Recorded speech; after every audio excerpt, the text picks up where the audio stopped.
I reclaimed my farm that had been taken by the HOA and decided to throw a party. I invited the whole family, but no one came. They were out shopping at the mall. After celebrating alone, my son sent me a message. "We need to talk about the property. I'm glad to have you here. Follow my story until the end and comment the city you're watching from, so I can see how far my story has reached. I never thought victory could taste so bitter. After 3 long years of fighting the HOA, 3 years of lawyers and court dates and sleepless nights, I finally had my farm back.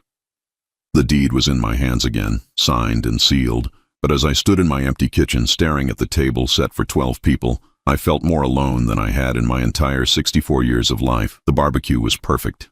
I'd spent the whole morning preparing it: slow-cooked brisket, my famous dry rub that took me years to perfect, corn on the cob, potato salad made from my late mother's recipe.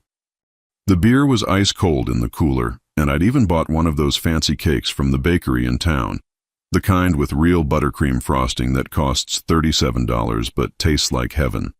I'd called everyone. Paul, my son, was the first one I reached out to. "Dad, that's great news about the farm," he'd said, his voice sounding distracted like he was checking his phone while we talked. "We'll definitely be there. Can't wait to celebrate with you." Then I called my brother Mike, my sister Janet, even reached out to some cousins I hadn't spoken to in months. They all said the same thing. They'd be there. They were proud of me. This was such wonderful news. For the first time in years, I felt like I might actually have my family back. The morning of the party, I woke up at 5 a.m. even though I didn't need to. I was too excited to sleep.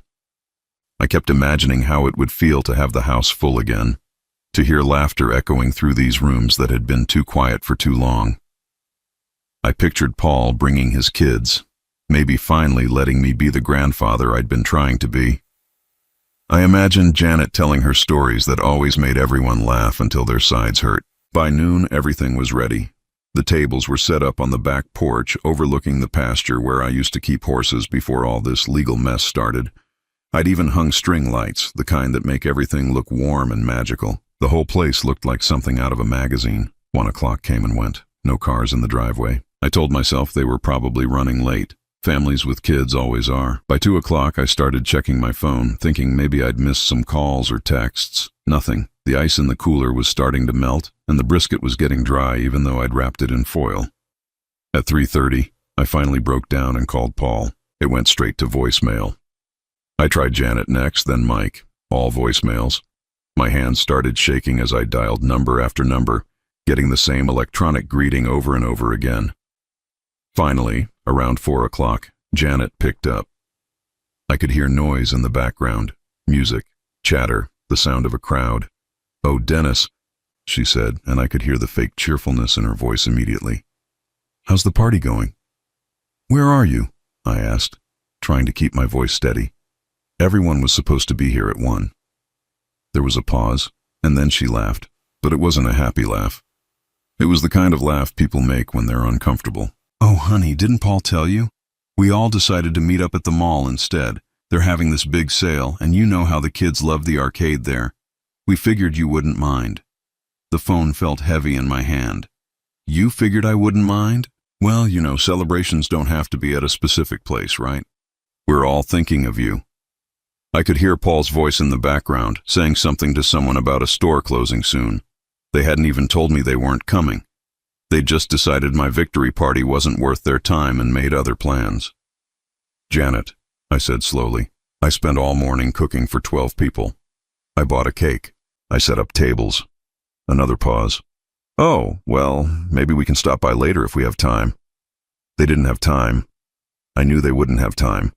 I hung up without saying goodbye and stood there in my kitchen, staring at all that food, at the cake with "Congratulations, Dennis," written in blue frosting, at the 12 empty chairs arranged around tables that would never be filled. I ended up eating alone on the back porch as the sun started to set. The brisket was actually pretty good, even if it had gotten a little dry. The beer was still cold.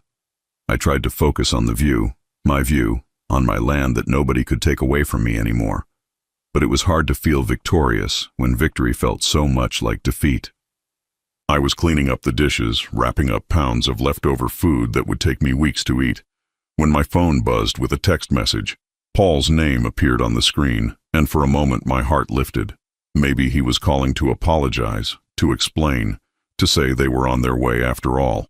But when I opened the message, the words hit me like a punch to the gut. "Hey Dad, we need to talk about the property. Can you call me tomorrow?" I didn't sleep that night. Paul's message kept playing in my head like a broken record. "We need to talk about the property. Not sorry we missed your party, Dad. Missed. And not congratulations on getting your farm back. Just business. Always business with him now." Lying in bed, staring at the ceiling fan that squeaked just like it had for the past 15 years, my mind drifted back to how this whole nightmare started. It was hard to believe it had only been 3 years since Martha, my ex-wife, decided she needed to teach me a lesson about what happens when you don't give her everything she wants. The divorce had been ugly, but I thought we'd at least been civil about the property. We'd agreed that I'd keep the farm. After all, I'd bought it with money I'd saved from 23 years of working double shifts at the steel mill. Every acre of this 160-acre spread represented sweat and sacrifice. Martha had never wanted to live here anyway. She'd always complained about being too far from town, too far from her friends, too isolated. But Martha was smart in ways I'd never given her credit for. She knew exactly how to hurt me where it would matter most. 6 months after our divorce was finalized, I got my first letter from the Willowbrook Homeowners Association. It was polite but firm, informing me that my property had been found in violation of several community standards. Apparently, my barn was aesthetically inconsistent with neighborhood expectations. My vegetable garden was inappropriately located within the front setback area. My fence posts needed to be repainted to match approved color schemes. I remember laughing when I first read it. The whole thing seemed ridiculous. I'd been living here for 18 years and suddenly I was getting violations for things that had been there since before most of these HOA people even moved to the area. I figured it was some kind of mistake. Maybe a case of mistaken identity. I was wrong. Over the next 6 months, the letters kept coming. My mailbox was the wrong style. My driveway needed to be resurfaced. I had excessive outdoor storage because I kept my tractor in the side yard instead of in the barn. Each violation came with a fine, usually around $200, sometimes more. When I tried to fight them, attending those monthly HOA meetings in the community center that always smelled like old coffee and disappointment, I found myself facing a panel of people who looked at me like I was something they'd scraped off their shoes. The president was a woman named Patricia Henley, who'd moved here from California and seemed to think she could remake our rural community into some kind of suburban paradise. "Mr. Williams," she'd say, in that condescending tone that made my teeth clench, "we're simply trying to maintain property values for everyone. Surely you can understand that." What I understood was that I was being targeted. Other properties in the area had barns and vegetable gardens and tractors, but somehow I was the only one getting violation notices. When I pointed this out, Patricia would just smile that cold smile and say that all properties would eventually be brought into compliance. The breaking point came on a Tuesday morning in March. I was having my coffee on the front porch, watching the sunrise over the pasture, when a sheriff's deputy pulled into my driveway. He was a young guy, probably not even 30, and he looked uncomfortable as he walked up to the house. "Mr. Williams, I'm Deputy Martinez. I have a court order here." The papers he handed me might as well have been written in a foreign language for all the legal jargon they contained, but the bottom line was clear enough. The HOA was placing a lien on my property for unpaid fines and fees totaling $18,700. If I didn't pay within 30 days, they could force a sale. That's when I found out Martha's role in all of this. My lawyer, a good man named Robert Chen, who'd been handling small-town legal matters for 30 years, discovered that Martha had been attending HOA meetings during our divorce proceedings. She'd been the one who pointed out the violations on my property. She'd been the one who suggested that my farm was bringing down the neighborhood character. "Dennis," Robert told me during one of our meetings in his cramped office above the hardware store. "I've seen vindictive divorces before, but this is something else. Your ex-wife essentially weaponized the HOA against you." The worst part wasn't even Martha's betrayal. It was Paul's reaction when I told him what was happening.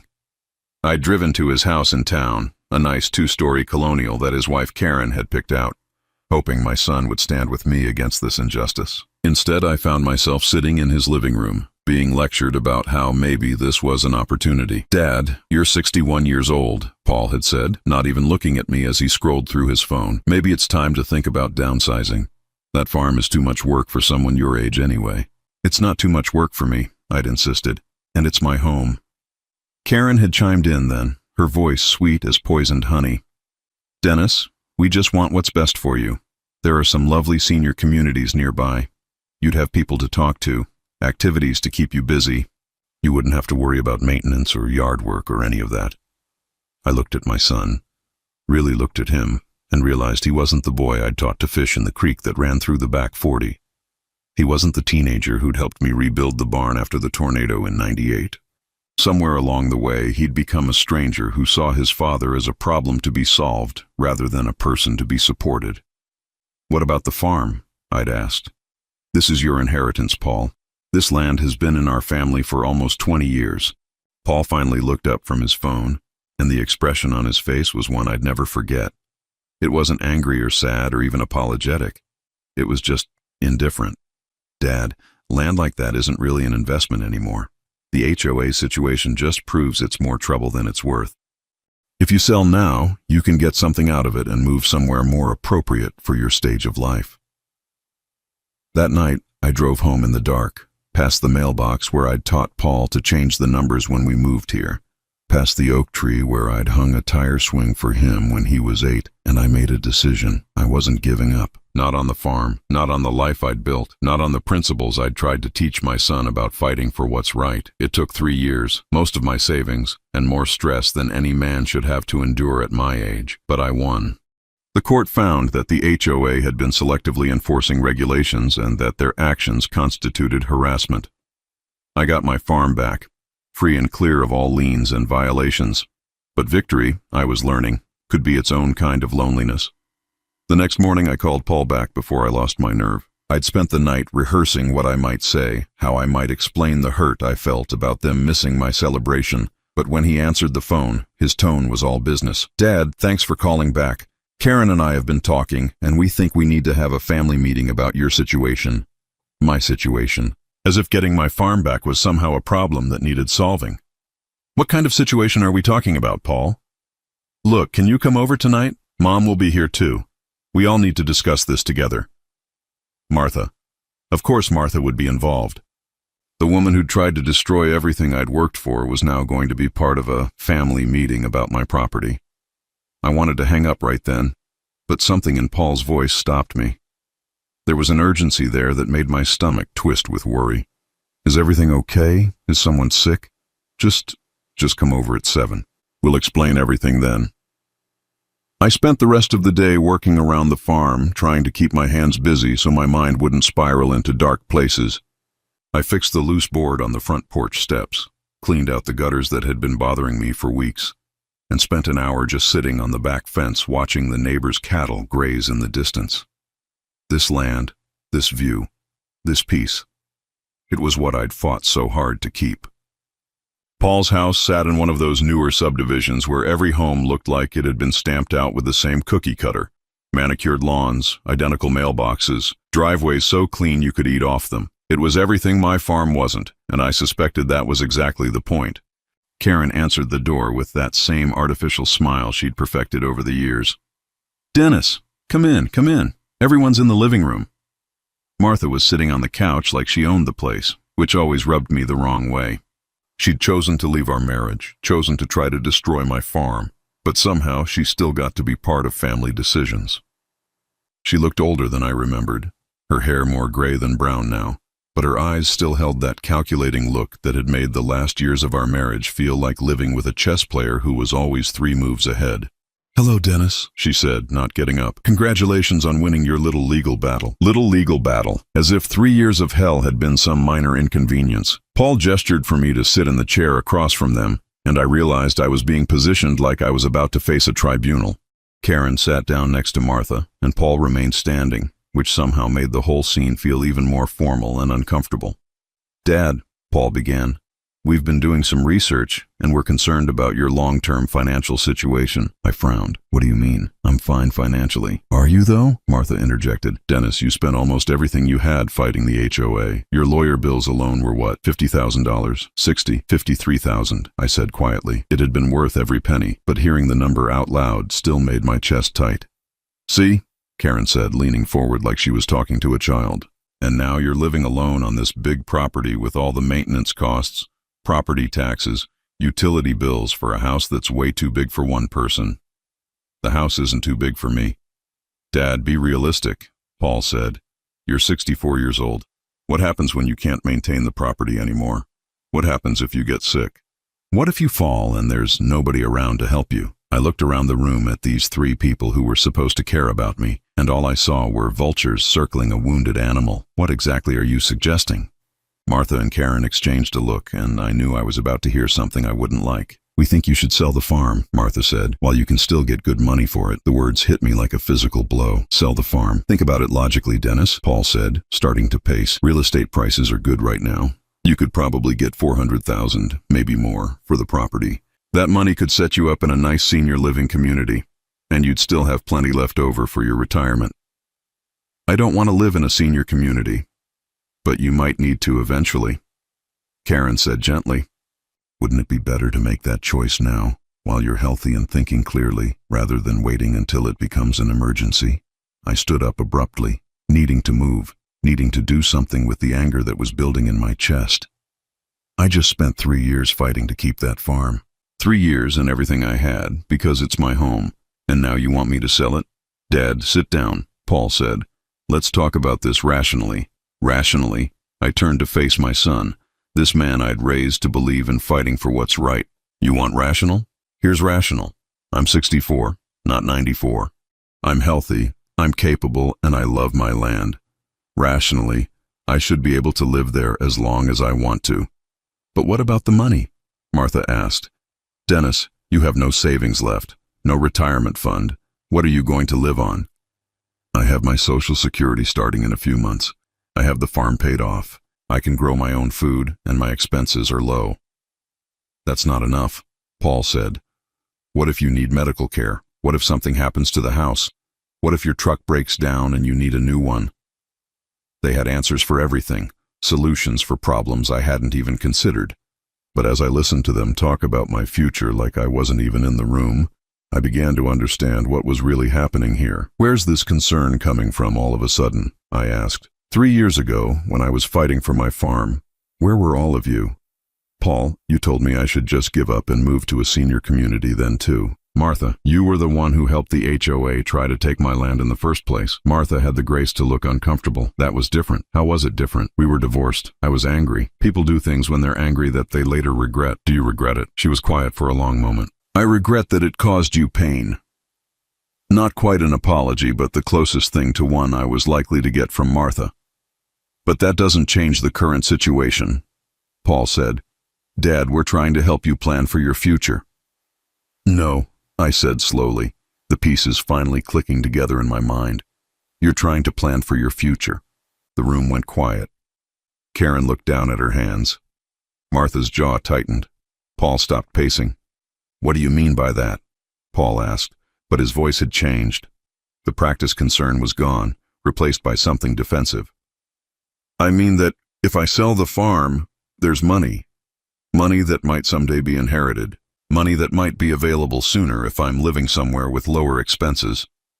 I sat back down, but this time I felt like I was in control of the conversation. But if I keep the farm and live there until I die, there's no windfall, just a piece of property that might or might not be worth anything by then. Dad, that's not fair, Paul said. We're genuinely worried about you. Are you? Because funny thing, your concern about my well-being seems to have started right around the time I got my farm back. Martha stood up suddenly. Dennis, I think you're being paranoid. We're your family. We want what's best for you. Really? Then where were you yesterday? I threw a party to celebrate the biggest victory of my life, and not one of you showed up. But now, less than 24 hours later, you're all here wanting to talk about my property. The silence stretched until it became uncomfortable. Finally, Karen cleared her throat. Dennis, I know yesterday was important to you and I'm sorry we missed it. But this conversation isn't about money. It's about making sure you're safe and cared for as you get older. I looked at this woman who'd married my son, this woman who'd never lived anywhere but suburbs and shopping centers, trying to tell me what was best for my life. And I realized that no matter what I said, no matter how I explained it, they would never understand what that farm meant to me. I appreciate your concern, I said, standing up again. But I'm not selling. The farm is my home, and that's where I'm going to stay. Paul's face darkened. Dad, you're being stubborn. We're trying to help you, and you're acting like we're the enemy. I'm not acting like anything. I'm just making my own decisions about my own life. As I drove home that night, past the fence posts I'd set myself and the mailbox Paul had helped me install when he was 12, I couldn't shake the feeling that something had fundamentally changed. My family wasn't trying to help me. They were trying to manage me. And that realization hurt worse than all the HOA violations and court battles combined. Something about that family meeting wouldn't leave me alone. Over the next few days, I kept replaying the conversation in my head, picking apart every word, every glance that passed between Martha, Paul, and Karen. The more I thought about it, the more convinced I became that there was something they weren't telling me. It started with small things. Martha mentioning that she'd been doing research about my financial situation. How would she know anything about my finances? We'd been divorced for 4 years, and I certainly hadn't shared that information with her. Then there was the way Karen and Paul had exchanged looks when I'd asked direct questions, like they were communicating in some code I wasn't supposed to understand. But what really bothered me was the timing. Why now? Why, immediately after I won my legal battle and got my farm back, was everyone suddenly so concerned about my ability to live independently? I decided to do some research of my own. My first stop was Robert Chen's office. If anyone would know what was really going on, it would be my lawyer. He'd handled my divorce from Martha, fought the HOA case, and had access to all the legal documents that had been flying around for the past few years. "Dennis," Robert said when I walked into his office that Thursday morning, "you look troubled.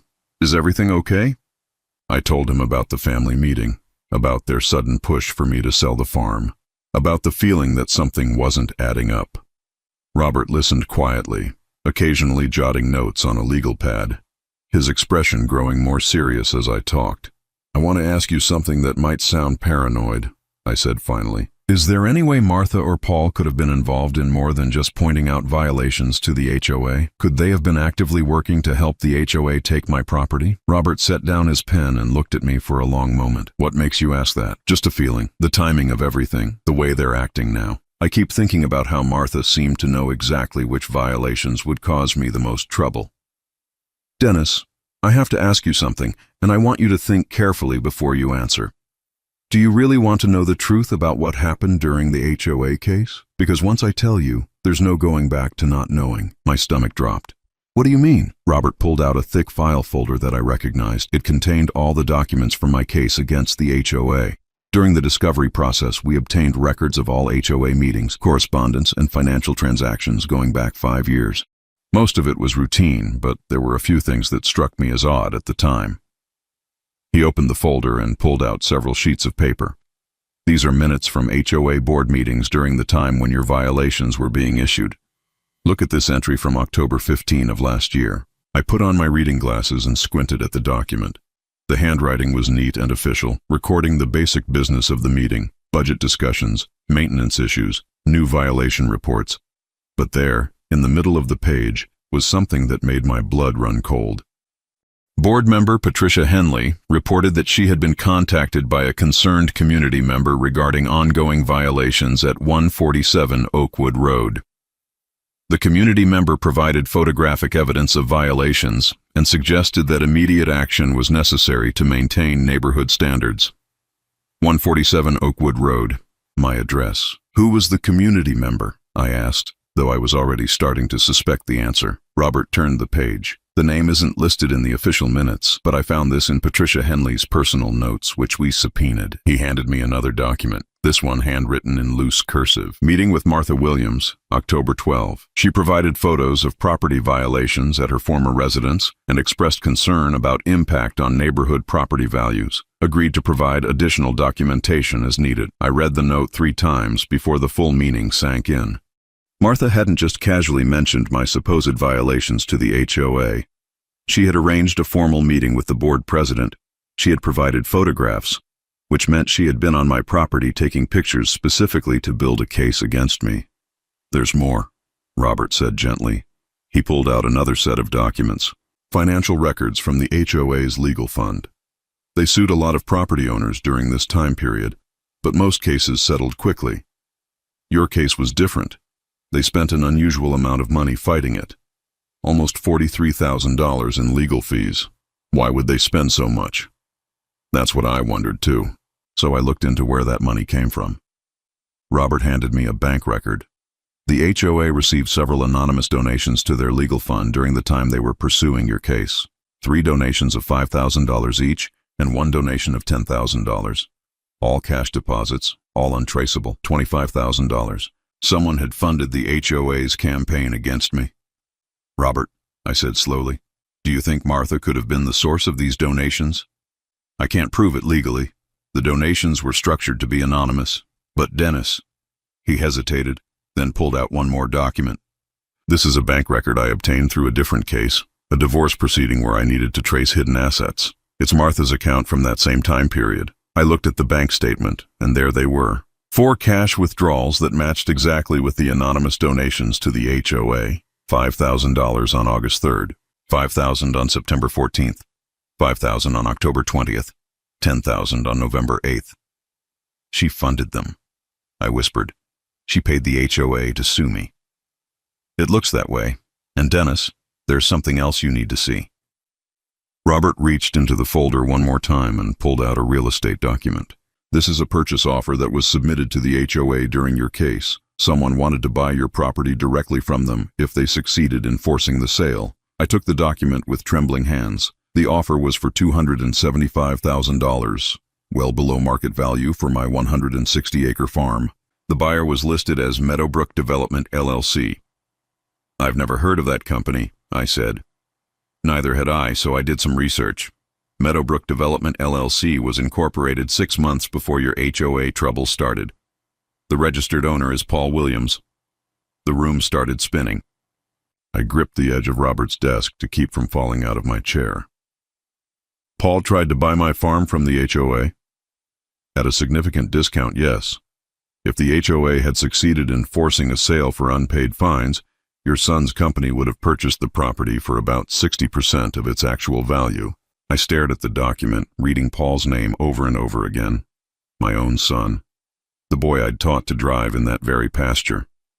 The young man I'd helped through college, who I'd walked down the aisle at his wedding, who had grandchildren carrying my name. Dennis, I'm sorry, Robert said softly. I debated whether to tell you about this. I knew it would be painful. How long have you known? I discovered it about 6 months ago, during the final stages of your case. By then we were already winning, and I didn't want to distract you with family drama. But given what you've told me about their recent behavior, I sat there in silence for several minutes, processing the magnitude of what I'd learned. Martha hadn't just betrayed me during our divorce. She had orchestrated an elaborate scheme to steal my farm. And Paul hadn't just been unsupportive during my legal battle. He had been actively working against me, hoping to profit from my downfall. Is there more? I asked. Robert nodded grimly. Phone records. During the time when violations were being reported most heavily, there were frequent calls between Martha's number, Paul's number, and Patricia Henley's direct line, sometimes multiple calls per day. They had been coordinating, planning, probably celebrating every violation notice I received, every fine that pushed me closer to losing everything. Why would they do this? I asked, though even as I said it, I knew the answer. Money. My farm was valuable, and they saw an opportunity to get it at a bargain price. There's one more thing, Robert said. After you won your case and got the farm back, Paul dissolved Meadowbrook Development LLC. But just last week he incorporated a new company. This one is called Heritage Holdings LLC. What does that mean? I think it means they haven't given up. I think yesterday's family meeting was Plan B. I drove home in a daze, my mind reeling with the implications of what I'd learned. Every conversation with Paul over the past 3 years took on a new meaning. Every time he'd suggested I should just give up and sell, every time he'd made me feel like I was being stubborn and unreasonable, he had been protecting his own investment in seeing me fail. And Martha, the woman I'd been married to for 19 years, who had shared my bed and my dreams and my struggles, had systematically planned to destroy me, not in a moment of anger or hurt, but methodically, deliberately, over a period of months. As I pulled into my driveway and looked at my farm, my home, the place I'd nearly lost to their greed, I felt something shift inside me. The hurt was still there, sharper than ever, but underneath it was something else, something harder and colder and more determined than I'd felt in years. They thought they could manipulate me into selling because they saw me as a lonely old man who would eventually give in to family pressure. They were counting on my love for Paul to make me vulnerable to their schemes. They had made a serious miscalculation. I spent the weekend planning, not planning revenge, that wasn't my style, but planning justice. There's a difference, and it mattered to me that what I was about to do was right, not just satisfying. On Monday morning, I drove to the office of Sarah Martinez, an estate planning attorney that Robert had recommended. Sarah was younger than I'd expected, probably in her 40s, with kind eyes and a no-nonsense way of speaking that I appreciated immediately. "Mr. Williams," she said after I'd explained my situation, "what you're describing is unfortunately more common than you might think. Family members who see elderly relatives as obstacles to inheritance rather than people to be loved and protected. I'm not elderly," I said automatically, then caught myself. "Sorry, I know I'm getting older, but I'm not helpless. Of course not. But perception matters, and it sounds like your family has decided you're incapable of making your own decisions." She leaned back in her chair. "Tell me what you want to accomplish." "I want to make sure my farm goes to people who will actually appreciate it and use it for good. And I want to make sure that the people who tried to steal it from me understand there are consequences for their actions." Sarah smiled. "I think we can arrange that." It took 3 meetings over 2 weeks to set everything up properly. Sarah was thorough, making sure every detail was legally sound, and that there would be no way for Paul or Martha to challenge what I was doing. We discussed various options, conservation easements, charitable trusts, outright donations, before settling on the perfect solution. The American Veterans Land Trust had been on my radar for years. They worked with military families to preserve rural land and provide transitional housing for veterans struggling to readjust to civilian life. My farm would be perfect for their programs, large enough to house several families with good soil for agricultural therapy programs, and far enough from the city to provide the peace and quiet that many veterans needed. But the truly beautiful part of Sarah's plan was the timing. Instead of waiting until I died to transfer ownership, I would donate the farm immediately to the trust with a life estate agreement. That meant I could continue living there for the rest of my life, but the property would legally belong to the Veterans Organization starting right away. Paul would have no inheritance to claim, and there would be no property for Heritage Holdings LLC to purchase. "Are you sure about this?" Sarah asked as we sat in her office on a Tuesday morning, the final papers spread out on her desk. "Once we file these documents, there's no changing your mind. Your son will never inherit this property." I thought about Paul as a little boy, running through the pasture with our old dog Rex, helping me fix fence posts and complaining about having to stack hay bales. I thought about the young man who'd called me from college every Sunday night, who'd brought his first girlfriend home to meet me, who'd asked my blessing before he proposed to Karen. Then I thought about Meadowbrook Development LLC, about phone calls coordinating with the HOA, about anonymous donations funding a legal campaign designed to steal my home. "I'm sure," I said, and signed the papers. The next phase of my plan required more delicate timing. I needed my family to reveal their true intentions completely before I revealed mine, so I called Paul and asked if we could have another family meeting. "Dad, I'm glad you called," he said, and I could hear the relief in his voice. "We were hoping you'd had time to think about our conversation." "I have been thinking about it." "Can everyone meet here at the farm on Saturday afternoon? I'd like to cook dinner for you all." There was a pause. "At the farm? Dad, wouldn't it be easier to meet at our house again?" "No, I think it's important that we have this conversation on my property. After all, that's what we're discussing. Paul agreed, though I could hear the reluctance in his voice. I spent Friday cleaning the house and preparing a meal that would have made my mother proud. Pot roast with vegetables from my garden, fresh bread, apple pie made from fruit off my own trees. If this was going to be the last time I cooked for my family, I wanted it to be memorable. Saturday afternoon arrived gray and drizzly, which seemed appropriate for what I was about to do. Martha arrived first, driving the same sedan she'd gotten in the divorce settlement. She looked nervous as she walked up to the front door, like she was entering enemy territory. "Dennis," she said when I opened the door.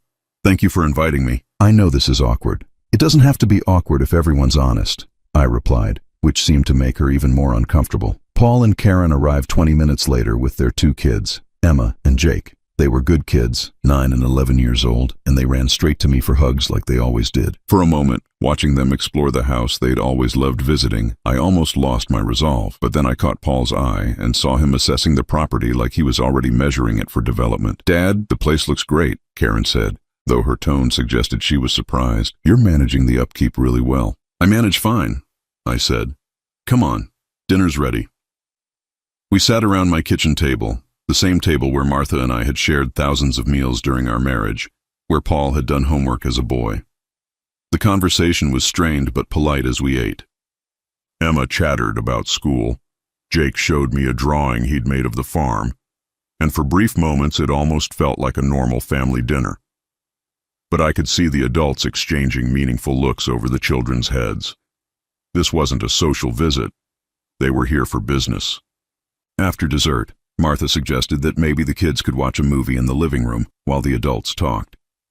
As soon as Emma and Jake were settled in front of the television, the atmosphere in the kitchen changed completely. "Dad," Paul began, "Karen and I have been doing more research about your options, and we think we've found the perfect solution." He pulled out a folder of brochures and printouts: senior living communities, retirement villages, assisted living facilities. All of them looked like resorts in the photographs, with smiling elderly people playing golf and attending craft classes. "Look at this one," Karen said, pointing to a glossy brochure. "Sunset Manor is only 30 minutes from our house, so we could visit all the time. They have a dining room, social activities, a medical center right on site. You wouldn't have to worry about anything." "And the best part," Martha added, "is that most of these places have buy-in fees instead of monthly rent. So you'd use the money from selling the farm to secure your spot, and then your monthly expenses would be minimal." I studied the brochures, noting the prices listed in small print at the bottom. Buy-in fees ranging from $300,000 to $500,000, almost exactly what my farm was worth. "These look very nice," I said, "but I'm curious about something. If I sell the farm and use all the money for a buy-in fee, what happens to my estate? What happens to the inheritance I always planned to leave Paul?" The 3 of them exchanged glances, and I could see them trying to figure out how to answer that question without revealing their real motives. "Dad, you don't need to worry about leaving us an inheritance," Paul said finally. "We just want you to be comfortable and safe." "But theoretically, if I moved to one of these places, there wouldn't be much left to inherit, would there?" "Well, no," Martha admitted. "But Dennis, you shouldn't be making decisions based on what you're leaving behind. You should be focused on living your best life now." I nodded thoughtfully. "You're absolutely right. I should be focused on living my best life, which is why I've made a decision." They all leaned forward expectantly. "I'm not selling the farm." Paul's face darkened immediately. "Dad, we've been through this. Let me finish," I said calmly. "I'm not selling the farm, and I'm not moving to a retirement community. But I have made some changes to my estate planning that I think you should know about." I stood up and walked to the kitchen counter where I'd placed a folder containing copies of all the legal documents Sarah had prepared. "I've donated the farm to the American Veterans Land Trust." The silence that followed was so complete I could hear the old clock ticking on the wall. Martha's face went pale. Karen's mouth opened and closed like she was trying to speak but couldn't form words. Paul just stared at me. "What do you mean, donated?" Paul finally asked, his voice barely above a whisper. "I mean, I've given it away. The farm now belongs to a veterans organization that will use it to help military families transition back to civilian life. I have a life estate, so I can live here until I die. But after that, it belongs to them permanently." "You can't do that," Martha said, her voice shaking. "You can't just give away property without consulting your family."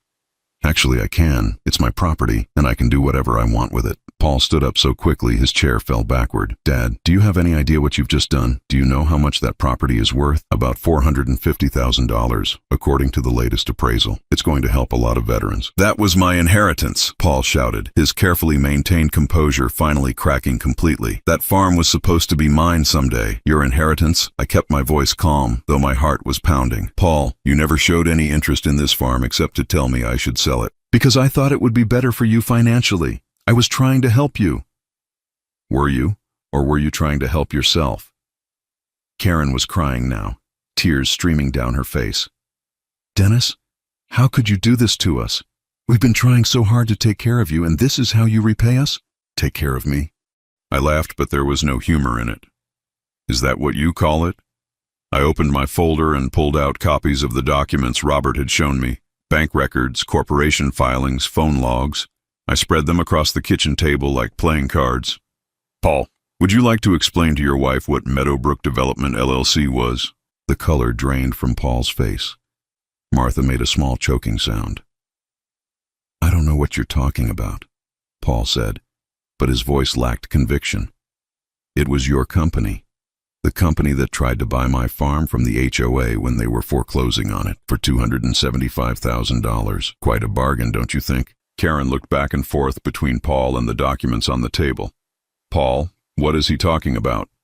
"And Martha," I continued, "those anonymous donations to the HOA's legal fund, $5,000, $5,000, $5,000, and $10,000. They match your bank withdrawals exactly." Martha's hands were shaking. "Dennis, I can explain. Can you? Can you explain why my own wife and son conspired to steal my home? Can you explain why you funded a legal campaign designed to destroy me financially?" Paul slumped back into his chair, his head in his hands. "It wasn't supposed to happen like this." "How is it supposed to happen, son?" We thought if the HOA took the farm, you'd be forced to make a change. We thought maybe it would be better for everyone if you moved somewhere with people around, somewhere safer. And if I bought the property, at least it would stay in the family. At 60% of its value. We would have taken care of you with the savings. We would have made sure you had everything you needed."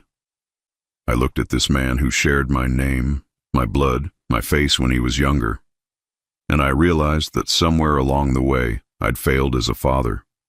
I'd raised a son who thought it was acceptable to steal from his own parent as long as he convinced himself it was for my own good.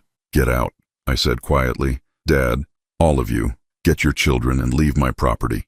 Martha started to protest, but I held up my hand. "You have no right to be here. You have no claim on anything I own, and you have no place in my life anymore." As they gathered their things and called the children, Paul made one last attempt. "Dad, this doesn't have to be permanent. We can work this out. We're still family." I looked at him standing in my doorway, the same doorway he'd run through as a child coming home from school, and I felt something break inside my chest. Not break with pain, but break free. "No, Paul, we're not family anymore. Family doesn't steal from each other. Family doesn't lie and conspire and try to destroy each other's lives. What you and your mother did to me, that's not what family does." After they left, I sat on my front porch and watched their taillights disappear down the road. The rain had stopped, and the evening sky was clearing. In the distance, I could see the lights coming on in my neighbor's house, and I could hear cattle lowing in the pasture. For the first time in years, my farm felt peaceful. 6 months later, I was sitting on that same front porch, watching the sunrise paint the sky pink and gold over my pasture, when the first van pulled up my driveway. I'd been expecting them, of course. The American Veterans Land Trust had been coordinating with me for weeks about the arrival of the first family. Tommy Rodriguez stepped out of the driver's seat, a young man about Paul's age with kind eyes, and the careful way of moving that I recognized in a lot of veterans. His wife Sarah emerged from the passenger side, holding the hand of a little girl who couldn't have been more than 5 years old.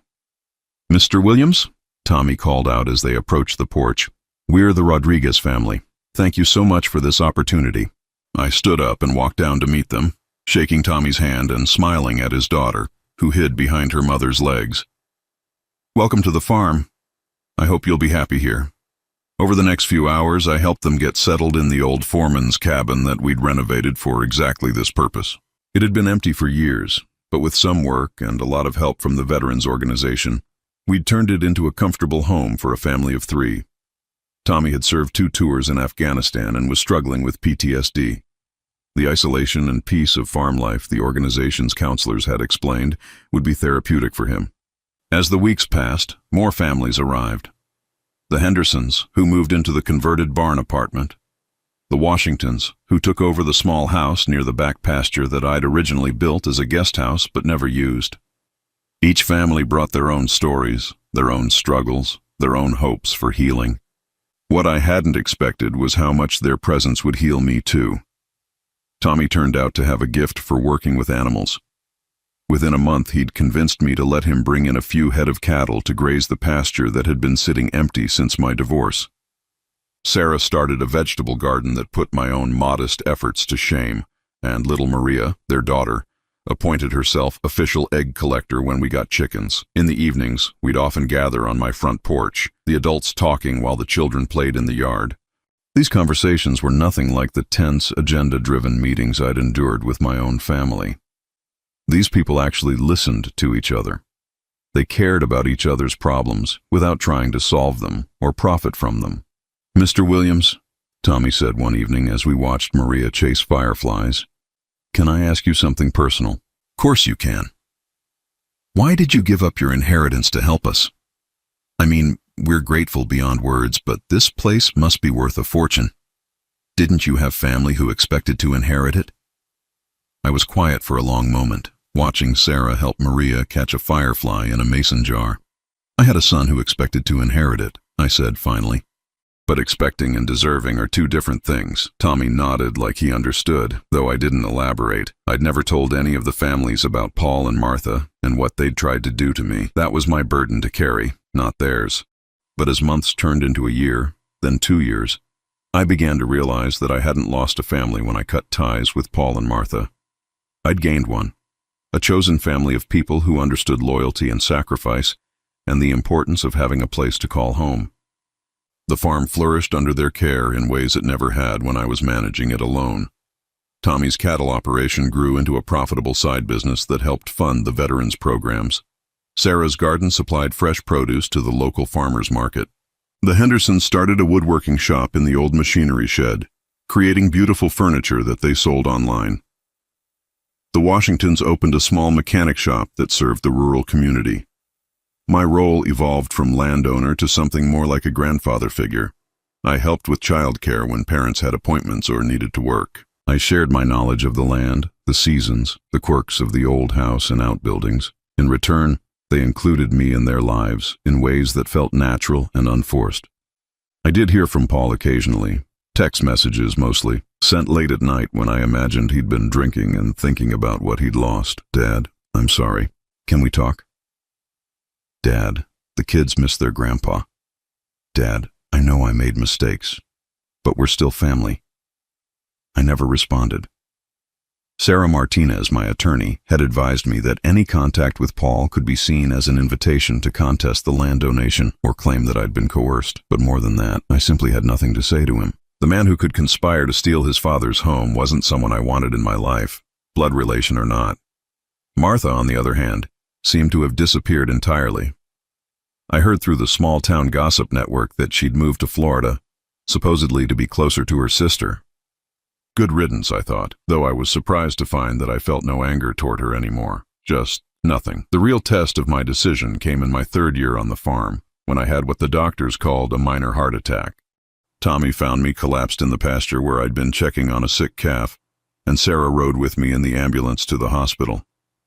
For 3 days, the entire extended farm family took turns sitting with me, making sure I wasn't alone, bringing me books and magazines and homemade cookies. Paul never showed up. I don't know if he even knew I was sick. When I got home from the hospital, weak but determined to recover, I found that Tommy had moved a bed into my living room so I wouldn't have to climb stairs for a few weeks. Sarah had meal prepped enough food to last me a month. The children had made get-well cards that covered my kitchen table. "This is what family looks like," I thought as I sat surrounded by these people who had chosen to care about an old man they'd known for only a few years. My recovery was slow but steady. The heart attack had been a warning, the cardiologist explained, but not a death sentence. With medication and lifestyle changes, I could expect to live several more years. The key, he said, is avoiding stress and maintaining social connections. Isolation is one of the biggest risk factors for elderly cardiac patients. I almost laughed at that.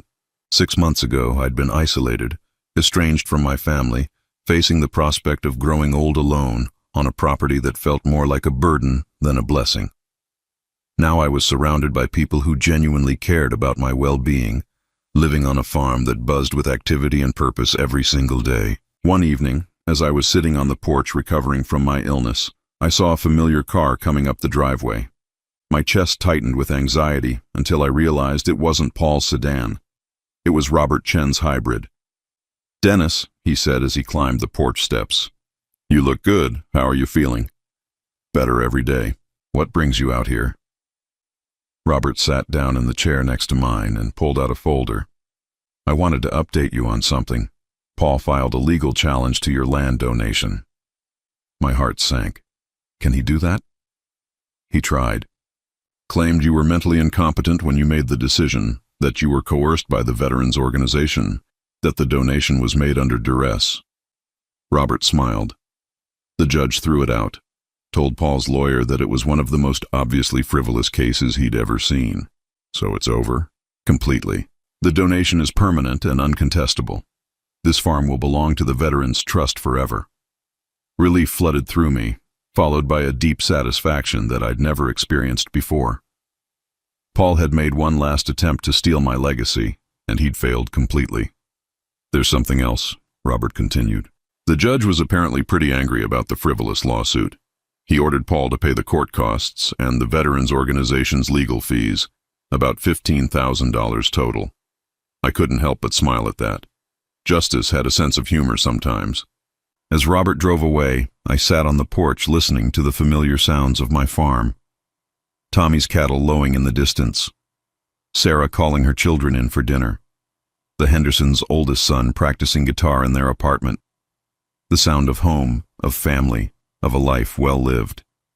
I pulled out my phone and scrolled through my contacts until I found Paul's number. For a moment, I considered calling him. Not to reconcile, that bridge had been burned beyond repair, but maybe to explain why I'd made the choices I had. Maybe to give him one last chance to understand what family really means. But then Maria Rodriguez came running up to the porch, breathless with excitement. "Grandpa Dennis! Grandpa Dennis! Come see the baby calf. She's so little and cute, and Tommy says I can name her." I put my phone away and let this little girl who shared no blood with me but had claimed me as family lead me to the pasture. The baby calf was indeed small and cute, all legs and curiosity, staying close to her mother but brave enough to sniff my outstretched hand. "What do you think we should name her?" I asked Maria. She considered this seriously, her face scrunched up in concentration. "Hope," she said finally. "Because Tommy says she represents hope for the future of our farm. Our farm. Not my farm, not the veterans' farm, but our farm. This child understood something that my own son never had. That belonging isn't about ownership or inheritance or legal documents. It's about love and care and showing up for each other when it matters." "Hope is a perfect name," I said, and meant it. As we walked back to the house for dinner, I felt something I hadn't experienced in years, complete and total peace. Not the peace of victory or revenge, but the peace of knowing that I'd made the right choices. The peace of being surrounded by people who valued me for who I was, not what I could give them. The sun was setting behind the hills, painting the sky in shades of orange and purple that never got old no matter how many times I'd seen them. My farm, our farm, was alive with the sounds of families living their lives, healing from their wounds, building something beautiful together. I'd given up my inheritance to spite a son who'd betrayed me, but in return, I'd gained something much more valuable. I'd gained the knowledge that the life I'd built meant something, that the choices I'd made would echo forward in ways that would help people long after I was gone. And when my time came, whether that was next year or 10 years from now, I would die knowing that I'd spent my final years surrounded by love, not by people counting down the days until they could claim their inheritance. Some victories are worth more than money. Some families are worth more than blood. And sometimes, the best way to win is to give everything away to people who will actually treasure it. That night, for the first time in years, I slept without dreams of battles fought or losses mourned. I slept the deep, peaceful sleep of a man who had finally found his way home.